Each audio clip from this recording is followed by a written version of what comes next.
Alors, bonsoir tout le monde. Bienvenue à cette réunion du comité permanent du Conseil sur les stratégies et les politiques publiques. Comme toujours, c'est une réunion où il n'y a pas de décision de prise. C'est plutôt une réunion d'information et où une opportunité pour soit notre personnel et ou des organisations locales de nous faire des présentations, nous informer ou faire des demandes dans certains cas. Alors, c'est ça. Les réunions, cette réunion, comme toutes les autres réunions, sont diffusées en direct sur l'Internet. Alors, notre grand public ce soir, on vous souhaite tous la bienvenue avec nous. Alors, sans plus tarder, première présentation, c'est de nous présenter un bilan du Festival Imaginaire 2017. Alors, je demanderai à Mme Maillet de s'approcher. Bonsoir, Monsieur le maire, chers membres du conseil. Merci. Je suis ici pour vous présenter, comme tu as dit, un bilan du premier festival imaginaire qu'on a eu l'été qui vient de passer.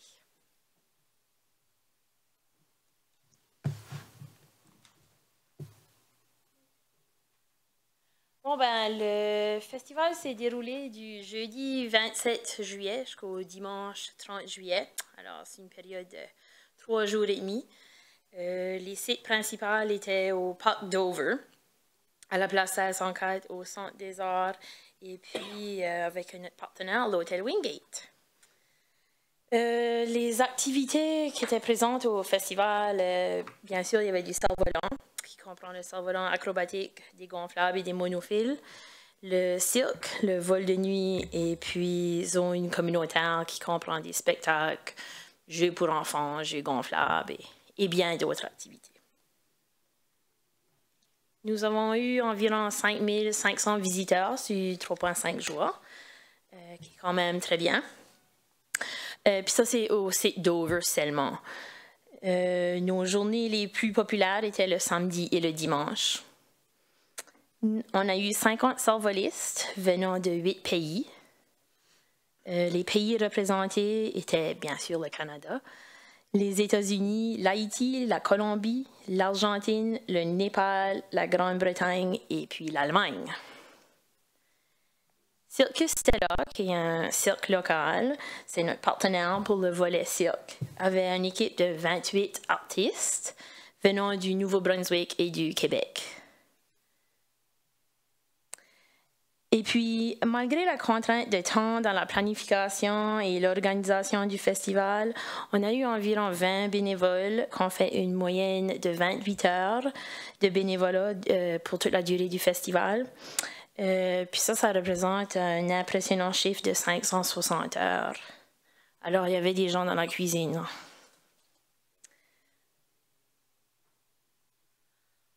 Pour nos activités à répéter ou qu'on appelle les coups de cœur pour certains, on a Bimana, qui est une troupe très diversifiée de la Colombie.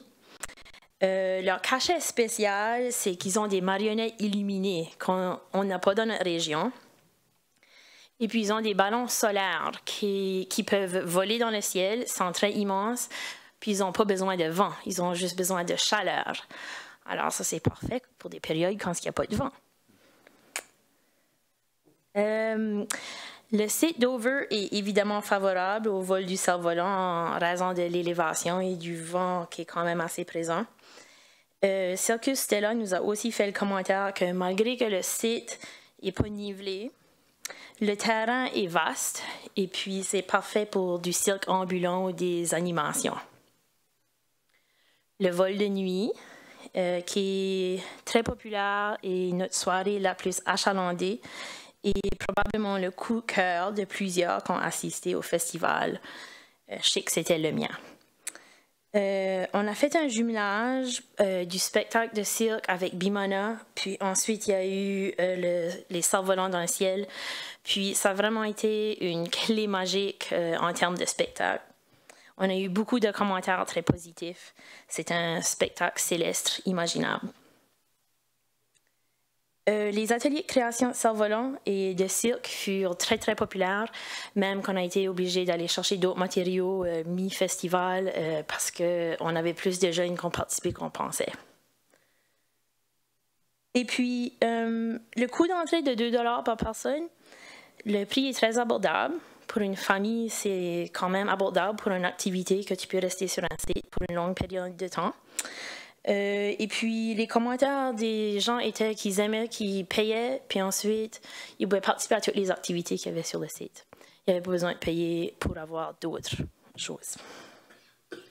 Puis, c'est pas indiqué dans la diapo, mais l'atelier du barbecue gourmet a été vendu à guichet fermé, puis on a été même demandé, suggéré de faire plus qu'un atelier pour l'année prochaine. Ça a été présenté en partenariat avec l'hôtel Wingate.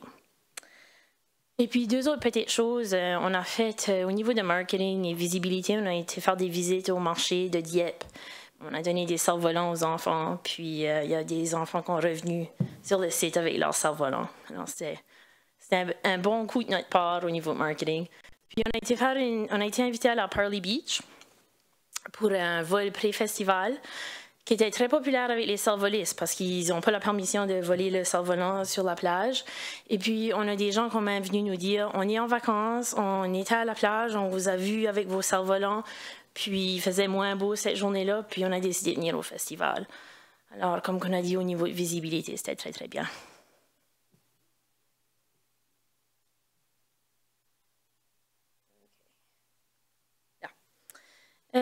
Comme activité à réévaluer, au niveau de nos... on a eu 2 soirées qui étaient dégustation, puis on a peut-être vu moins de succès au niveau de la vente de billets.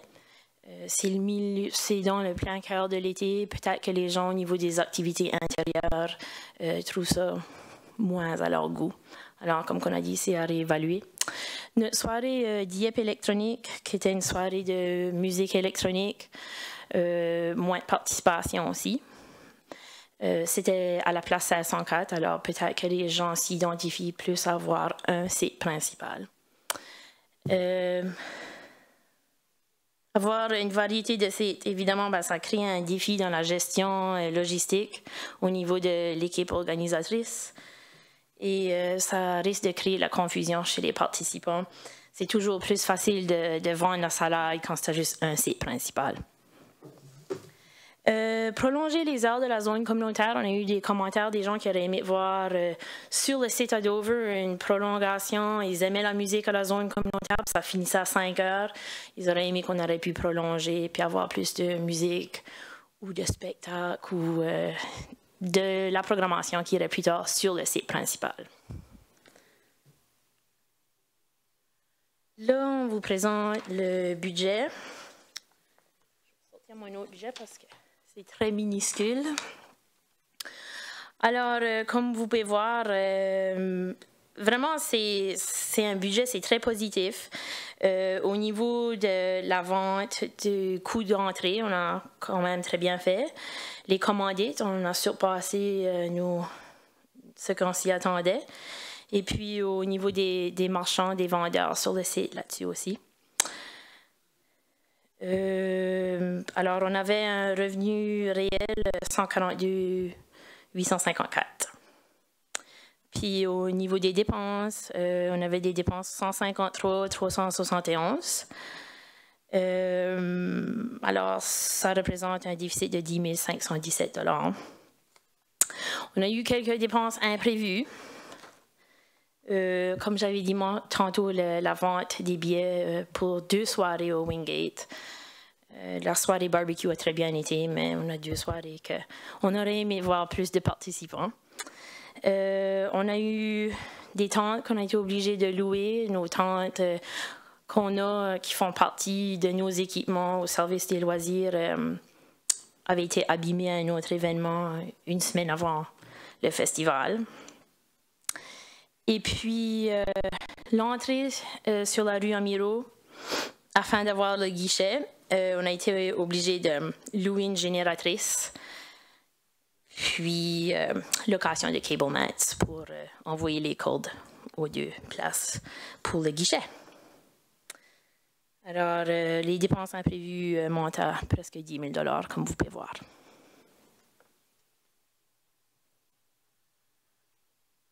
Bon, ben, pour 2018, on regarde le jeudi ou dimanche encore, du 26 au 29 juillet. Ça avait été décidé que ce serait toujours la dernière fin de semaine du mois de juillet. On pense que c'est une fin de semaine qui a la belle météo. Comme en 2017, ça a été très, très bien. Alors, on s'attend que ça va être la même chose pour 2018. Le volet cirque sera plus en évidence. On est déjà en discussion, puis on travaille très bien avec Circus Stella, Festival du cirque, pour qu'ils nous présentent quelque chose. Puis la programmation sera dévoilée au printemps 2018.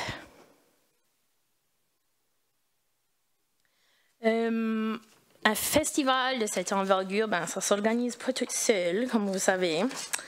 Puis, vraiment, on a des remerciements à faire, surtout à Ligne au ciel, qui est le club local, qui nous a grandement aidé avec les ressources au niveau de l'équipement, la logistique, puis surtout au niveau des contacts à travers du monde, des salvolistes. C'est important de souligner que notre club local représente presque la moitié des salvolistes sur le champ, et ces derniers se sont très bien démontrés au niveau de leurs habiletés comme salvolistes. Circus Stella et leur festival de cirque à Dieppe est une ressource primaire et primordiale au niveau de tout ce qui est cirque. On est vraiment choyés de les avoir comme partenaires.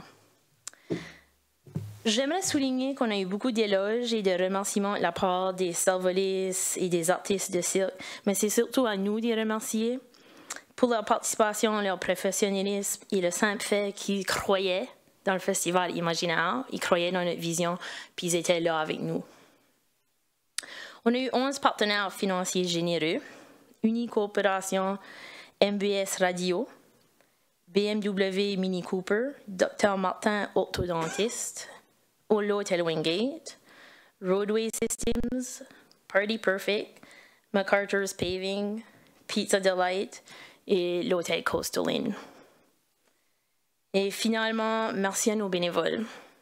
Sans leur générosité et de leur temps, un festival comme le nôtre aurait peut-être jamais vu le jour et n'aurait surtout pas été autant un succès. Questions, commentaires? Questions, commentaires, mesdames et messieurs. Madame Arsenault. Merci, Monsieur le maire. Tu as mentionné que la moitié des salvolistes étaient locales, les autres venaient d'où?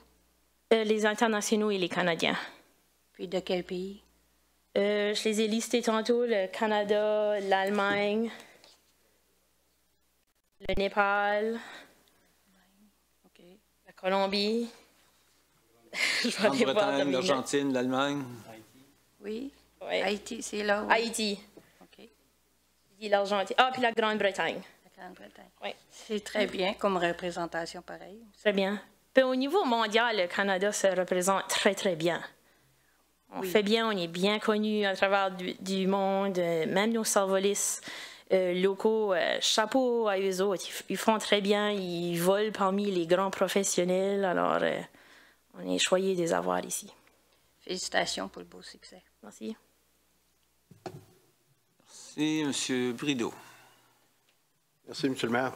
Sur le même sujet, est-ce que vous prévoyez que pour l'année prochaine, par exemple, d'avoir plus de services, d'en inviter plus davantage des servolistes pour question de grossir ça un peu? On est encore en termes de programmation. Pour 2018, c'est, comme on pourrait dire, c'est autour du cirque d'avoir les lumières. Mais on a déjà eu notre première rencontre avec Ligne au ciel. Puis on est déjà en train de regarder à qui est-ce qu'on pourrait inviter. Puis, mais comme je disais, au niveau du Canada, on représente quand même bien.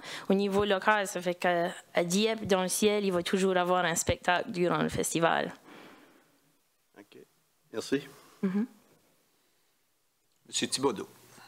Merci, M. le maire. Bien, moi, je tiens à vous féliciter pour le succès que vous avez eu avec ce festival. Puis, quand on regarde le budget, les revenus, les dépenses, puis vous aviez des imprévus pour environ 20 000 $ et vous n'avez fait un déficit que de 10. Je pense que c'est excellent. j'espère que l'an prochain, comme vous devriez en principe avoir moins d'imprévus, ça devrait tout se balancer. Espérons que oui. D'accord. Oui. Merci. Alors, félicitations. Merci beaucoup. Merci, M. Alain. Merci beaucoup, M. le maire. 3 questions. Première, avoir une variété de sites. C'était une activité à réévaluer. C'était une contrainte. Pas juste 2 sites. On a eu plus que 2 sites. On avait la place 1604, Dover, l'hôtel Wingate, le Centre des Arts. C'est peut-être avoir plus de partenaires qui peuvent nous donner un coup de main dans l'organisation de ces événements-là. Ça demande beaucoup de temps dans l'équipe principale qui organise. On est très, très occupé sur le site. Puis des fois, des heures clés de se déplacer, ça causait des petits conflits au niveau des horaires. Fait que, mais on va avoir moins de choses de dernière minute. Ça va être notre 2e année. Ça fait qu'on devrait être meilleur. D'accord. Lorsqu'on regarde le Festival Cerf-Volant, comparé au Festival Imaginaire, combien de personnes qui participaient au Festival de Cerf-Volant? On a dit 5 500. Je regarde le coût d'entrée, on a été de 4 000, ça veut dire 2 000 personnes. À 3 000 personnes, puis on a fini avec 5 500. C'était comparable aux années passées? C'est comparable aux années passées. Si on regarde au niveau des statistiques, on se trouve en ligne avec ce qui s'est passé. J'ai juste regardé aux 2 dernières années. La météo joue un grand facteur dans ta participation. Puis les 2 dernières années, au niveau de l'International du Cerf-Volant, ils ont vraiment été malchanceux au niveau de la pluie. Mais qu'est-ce que eux autres avaient que nous, on n'avait pas, qui étaient les méga spectacles du 15 août, parce que les dates ont changé. Alors ça c'est sûr que nos chiffres paraissent moins, mais on n'avait pas ces activités-là. Alors si on enlève le côté méga spectacle, on est vraiment en ligne, si pas un petit peu plus. C'est une question plus au niveau d'infrastructure, la dernière sur Parc Dover. Est-ce qu'on aurait plus d'infrastructure d'électricité, par exemple, un field house ou quelque chose? Ça nous aiderait-il, ça? Ça nous aiderait. On n'aurait pas été obligé de faire une location d'une génératrice de 3 735 $. Merci beaucoup. Merci, M. le maire. Merci. Personne d'autre? Sinon, on va remercier Mme Mallet pour sa présentation, mais aussi pour son travail. N'a pas été facile cette année pour la première année. Les choses, comme tu l'as si bien dit, devraient se simplifier un peu. Et je pense que la formule, avec le focus une année sur le cerf-volant, puis la 2e année avec le focus sur le cycle, devrait bien nous servir. Je sais que nos amis de la ville de Dieppe en Normandie, cette année, bâtissaient un chapiteau de cirque parce qu'ils ont évidemment une école de cirque. Je sais qu'à un moment donné aussi, il y avait été question de potentiellement un jumelage aussi avec Montréal et leur école de cirque. Je ne sais pas comment sérieux que ces discussions-là sont, si c'est des dossiers qui avancent ou pas, avec les gens de... On est en discussion.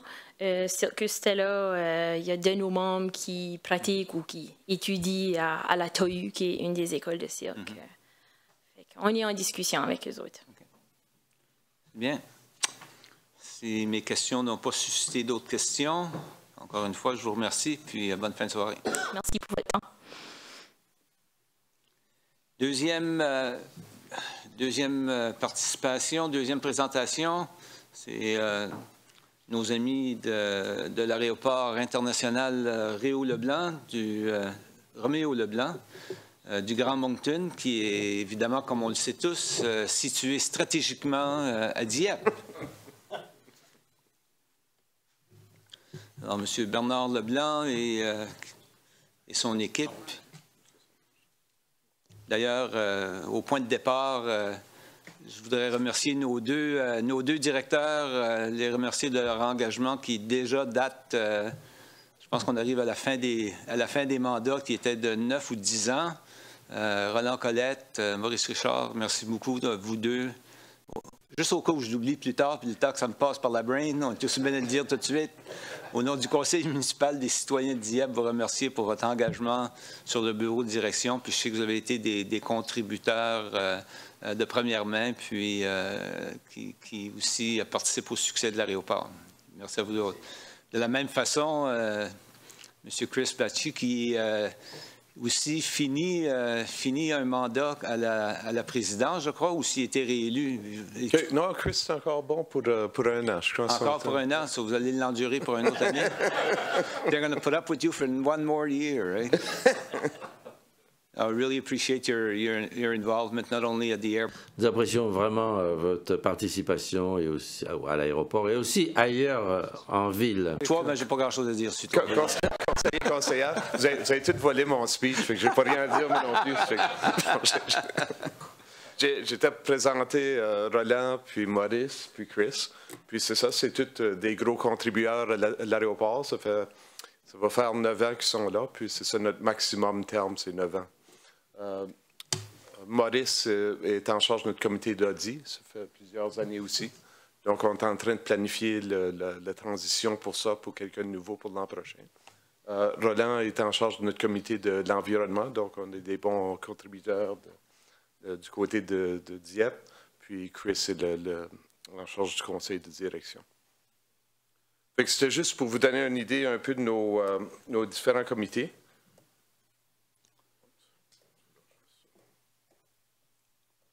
Puis, ce qu'on voulait faire ce soir, c'est qu'on est en train de planifier nos budgets pour l'an prochain. Les choses qu'on avait décidées comme plan stratégique, on n'a pas changé de cette direction-là, mais c'est quelque chose qu'on va réévaluer en 2018. Donc, juste pour vous donner une idée, c'est quoi notre plan stratégique aujourd'hui, mais ce que vous allez voir dans les prochains mois, c'est que nous, avec notre bail, avec le gouvernement fédéral, tous les 10 ans, il faut faire un master plan ou un plan de directeur. On commence ça à l'automne. Donc, on va faire ça les prochains 6 mois. On va chercher l'input de la communauté puis tous les citoyens de la région. Donc, ça vous donne une bonne occasion de participer là-dedans, influencer notre plan stratégique puis aussi notre direction à long terme. Parce que notre plan directeur regarde 20 ans dans le futur. Donc, on regarde c'est quoi qu'on devrait faire pour le terminal, avec les augmentations de trafic, générer les revenus, ces choses-là. Notre plan stratégique qu'on a développé en 2015, il y avait 3 côtés. Un, c'était vraiment le côté cargo, frais aériens. On a fait un gros investissement de ce côté-là. Puis on veut vraiment continuer à développer ça. Puis la meilleure façon de le développer, c'est d'avoir les bons partenaires pour le faire. Donc notre effort est concentré là-dessus.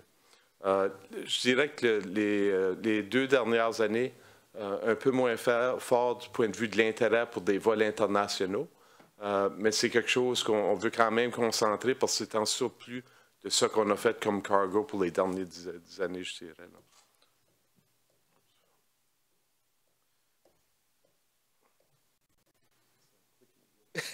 I'll do this one. Puis l'autre côté de notre plan stratégique, c'est vraiment avec les passagers. Puis le côté des passagers encore, ça va vraiment bien pour les vols saisonniers. Les nouveaux vols avec les grosses lignes aériennes, que ce soit Air Canada, WestJet, puis Porter, il y a des changements. Par exemple, WestJet aujourd'hui ont 3 vols par jour en direction de Toronto, ou qu'il y en avait un, qui nous aide du côté pour attirer les passagers du côté affaires puis tout ça. Du côté du revenu, on a moins de revenus à cause du genre d'avion qui se servent. Donc, c'est positif, c'est négatif de l'autre côté. Un des gros changements qu'on avait l'an passé, c'est qu'on avait un vol, un low-cost carrier qui s'appelait New Leaf, qui avait débuté au mois de juillet. Puis, ce qui était bon avec ça, c'est que ça n'a pas affecté vraiment le volume de nos autres lignes aériennes, mais ça nous donnait environ 2000 passagers de plus par mois. Donc, c'est vraiment positif. Puis, c'était des passagers que peut-être qui ne volaient pas autant ou qui venaient de l'extérieur. On avait des clients qui venaient du Cap-Breton jusqu'à Dieppe pour prendre des vols parce que le coût était plus faible. Ça fait que c'est quelque chose qui était positif de notre côté. Ça n'a pas marché financièrement pour eux, mais c'est quelque chose qu'on veut vraiment regarder à long terme essayer d'attirer quelqu'un comme ça parce que vraiment, ça donne un peu plus d'options.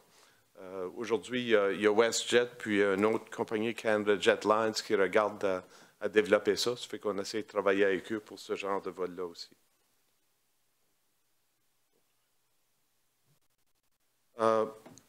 Puis c'est ça, juste un peu un exemple. Avec New Leaf, on a vraiment vu la croissance pendant qu'ils étaient dans notre marché. Ils ont terminé leur service ici au mois d'avril. Le seul autre service qu'il y avait dans les provinces de l'Atlantique, c'était à Halifax, puis ils ont terminé au mois d'octobre. Donc, ils n'ont plus de présence dans l'Est du Canada, à l'Est de Hamilton. Mais c'était positif pour nous, pour les chiffres. Par la fin du mois de juin, notre volume cette année était 5 % d'augmentation comparé à l'an passé. C'était tout en cause de New Leaf. Donc c'est vraiment positif. C'est quelque chose qu'on aimerait rajouter. Pour le nombre de passagers cette année encore, pendant que New Leaf était avec nous, on avait beaucoup de croissance, mais ça a diminué durant les mois d'été. Donc, on s'attend qu'on va probablement finir l'année en ligne avec l'an passé, donc pas de croissance vraiment.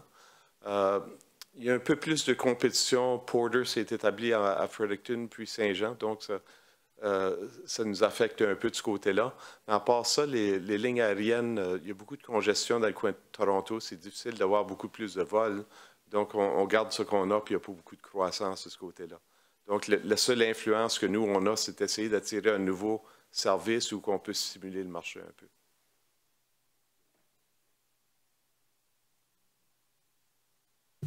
Puis le troisième aspect de notre plan stratégique, c'est vraiment avec la communauté. C'est le genre de session comme on fait ce soir, connecter avec vous, connecter avec la communauté, essayer d'attirer la communauté à l'aéroport. On a fait le 20e anniversaire de l'aéroport qui était bien supporté par la ville de Dieppe. Puis, c'est quelque chose qu'on essaie de faire de plus en plus. S'il y a des opportunités de travailler ensemble, c'est quelque chose qu'on aime faire.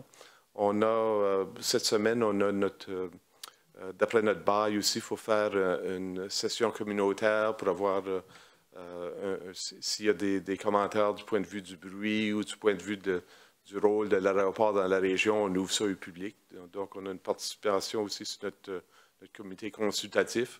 C'est le genre de choses qu'il faut faire d'après notre bail, mais c'est vraiment une bonne idée de le faire quand même. Parce qu'on veut attirer du monde à l'aéroport, on veut supporter l'aéroport, puis que le monde voie l'avantage d'avoir un aéroport dans la région au lieu d'ailleurs. Si on regarde, on est en train de finaliser, c'est ça nos budgets pour l'an prochain. On rencontre notre conseil de direction le 10 novembre. Les choses qu'on regarde pour l'an prochain, ça va être vraiment réinvestir dans l'infrastructure. On est chanceux qu'on n'a pas de gros bâtiments ou grosses structures à mettre en place, mais juste, par exemple, repaver une partie de notre piste d'atterrissage peut être 6 à 7 millions de dollars. Puis ça, c'est planifié pour 2019. Donc, c'est ce genre de choses-là qu'on a dans les prochaines années. Il faut refaire un peu nos aprons aussi, les tabliers. Donc, on regarde les prochains 2 ans, ça peut être jusqu'à 20 millions d'investissements qu'il faut qu'on mette. Ça, c'est pas rien de plus gros, d'expansion. C'est vraiment pour garder l'aéroport en marche, puis qu'on fasse certain qu'on puisse faire les choses qui sont notre vrai mandat. Donc, de ce côté-là, on n'anticipe pas beaucoup d'investissements à part de ça, mais ça va être vraiment pour essayer d'attirer plus de monde dans notre région, continuer les vols qu'on a. Du point de vue des vols, ce qu'on regarde, on fait du progrès un peu, puis on essaie d'avoir un vol direct à Terre-Neuve. C'est quelque chose qui fait plusieurs années qu'on travaille dessus. Il y a un peu d'intérêt aussi pour un vol saisonnier en France. C'est quelque chose qu'on a déjà eu, puis on aimerait faire, puis on essaie de vendre les bénéfices de notre région pour ce genre de vol-là. Donc, c'est ça les grosses choses qu'il y a du potentiel. Avec les autres lignes aériennes, on aimerait quand même une deuxième ligne aérienne pour se rendre à Montréal. On a seulement une ligne aérienne qui va là, donc il y a un peu moins de compétition. Puis, on aimerait quand même avoir une ligne aérienne à coût faible qui pourrait donner un peu plus de compétition de ce côté-là. C'est difficile ces jours-ci pour essayer d'attirer quelque chose pour les États-Unis. Donc, c'est tout le temps quelque chose qu'on va faire, mais il faut trouver quelqu'un qui est intéressé à faire ça. C'est ça que je voulais vous donner un peu un aperçu de ce qui se passe aujourd'hui, ce qu'on travaille dessus, mais surtout une opportunité, si vous avez des commentaires ou des choses de notre côté à nous suggérer, c'est pour ça qu'on est ici. Et voilà, merci. La porte est ouverte. Monsieur Thibodeau. Merci, Monsieur le maire. J'ai juste deux petites questions. Vous avez parlé de 12 vols directs vers 6 destinations d'hiver.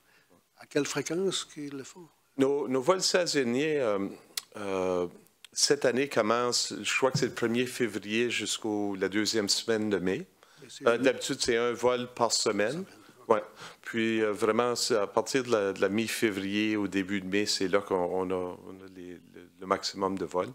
On a perdu un vol cette année qu'on est désappointé, mais WestJet avait un vol direct à Cancun le samedi qui était un vol parfait. Puis vu qu'ils ont changé l'équipement pour nous donner la fréquence, on a perdu ce vol-là. Ça fait que l'équipement est plus petit, on a plus de fréquence, mais on n'a pas le vol à Cancun. Okay. Deuxième question, New Leaf, ils ont cessé leurs opérations en avril, vous avez dit? Oui, ce qu'ils ont fait, il y avait un peu de difficultés financières, mais ce qu'ils ont fait, ils sont vendus à leurs créanciers, qui était la ligne aérienne qui faisait le voyage pour eux. C'était Flair qui voyageait pour eux. Donc, Flair a acheté New Leaf. Le nom est devenu Flair. Ils volent encore, mais c'est vraiment, le focus est plus dans l'Ouest canadien. Ça fait qu'ils se rendent encore à Hamilton, mais pas à l'est de Hamilton. Merci, ça répond bien. Merci, M. Hannay. Merci beaucoup, M. le maire. M. Leblanc, ça va bien? Oui, ça va bien. Les trois, nos trois membres du conseil. Des questions aussi, si vous voulez. Parfait. Deux petites questions. J'aime vraiment la tagline. Votre économie d'aéroport. C'est vraiment, dit-on, comme je l'ai mentionné plusieurs fois, je trouve que l'aéroport est quand même un bijou pour le développement économique pour une région. Et la question, est-ce qu'il y a quelque chose que nous autres, qu'on peut faire comme représentants communautaires auprès du gouvernement fédéral pour vous aider? Parce que je sais qu'il y a des argents dernièrement qui sont donnés à certains programmes au niveau des petits aéroports. Est-ce que nous autres, on a une juste part ici à Moncton face à ça? Est-ce qu'il y a des, comme je l'ai dit, développement des terrains adjacents de l'aéroport? Est-ce qu'on peut devenir un meilleur partenaire? Donc, s'il y a quelque chose qu'on peut faire pour vous aider, on est là pour vous autres. Donc, juste, peut-être de ce côté-là, il y a 2 ou 3 choses qui se passent, là, mais vous avez mentionné, le gouvernement fédéral a parlé d'initier du support financier pour les petits aéroports, pour des projets de sécurité de ce côté-là. Puis, le seul problème, c'est qu'ils ont coupé les petits aéroports à 600 000 passagers. Et nous autres, on est à 657 000. Donc, on a eu des discussions parce que c'est seulement pour les aéroports sur les terrains fédéraux. Puis, si tu regardes en haut, entre 600 000 puis 1 million de passagers, il y a juste nous et Thunder Bay. Donc, on est dans un dead zone. Puis, on essaie de les convaincre qu'ils devraient vraiment augmenter ça. On a parlé à nos représentants fédéraux locaux. Parce que c'est quelque chose que... aujourd'hui, que ce soit 600 000 ou 657 000 passagers, tu es quand même dans le même bateau. Puis, ça nous donne un désavantage. Parce qu'un des avantages de ce programme-là, c'est si on aurait besoin d'acheter un camion de pompiers pour incendie, puis ça, on a un sur commande, ça nous coûte presque 200 000 $. Sous ce programme-là, le camion pourrait être payé. Donc, c'est quelque chose qu'on n'aurait pas besoin de sortir de nos poches de 100 000. Donc, ça, c'est un côté. Du côté fédéral, ça parle de peut-être vendre, peut-être se désassocier avec les aéroports sur terrain fédéraux.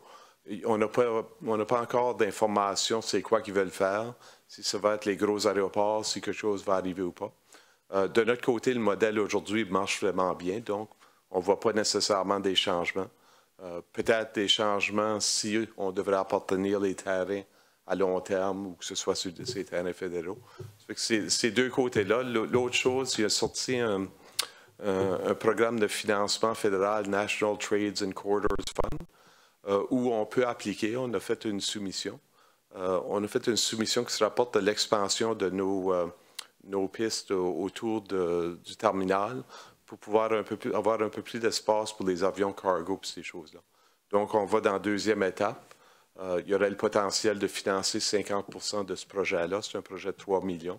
Donc, c'est ça, du côté gouvernemental, c'est ça les 3 choses qui nous aident ou qu'on participe dedans. Deuxième question. Je voulais te demander la question sur St. John's. Newfoundland, ça, c'est quelque chose, puis le vol aux États-Unis. Mais je trouve que votre priorité au niveau d'une deuxième ligne aérienne pour Montréal, bang on. Bang on. C'est quelque chose que c'est pas évident non plus. Je crois que vous avez 3 vols à Montréal tout de suite. On a 5 par jour jusqu'à octobre, ensuite c'est 4. Ouais. OK, c'est ça.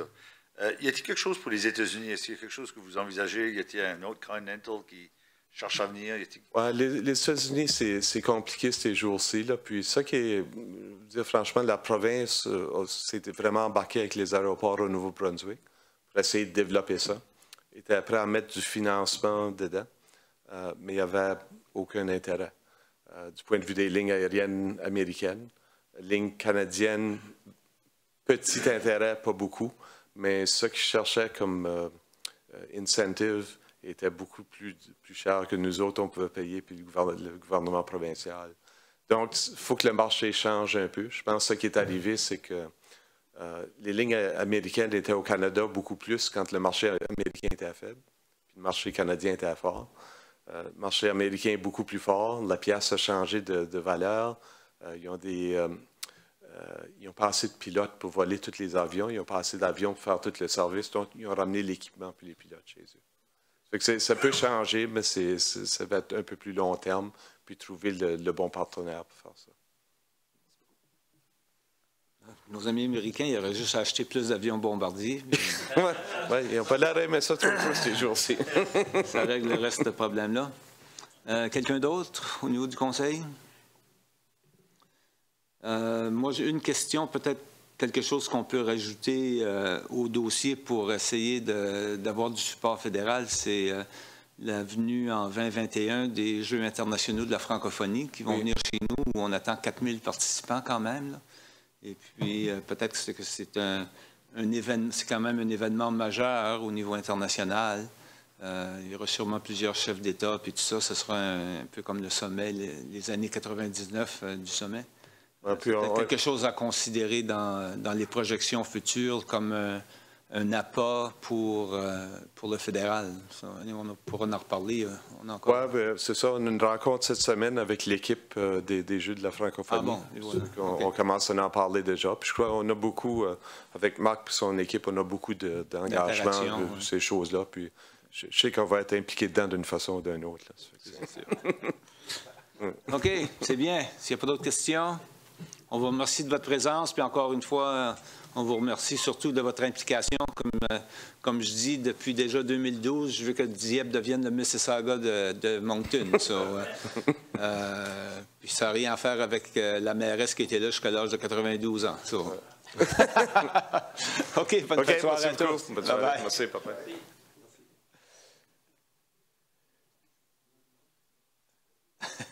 J'ai dit ça n'a rien à faire avec. Je pense que c'est tout. Hein?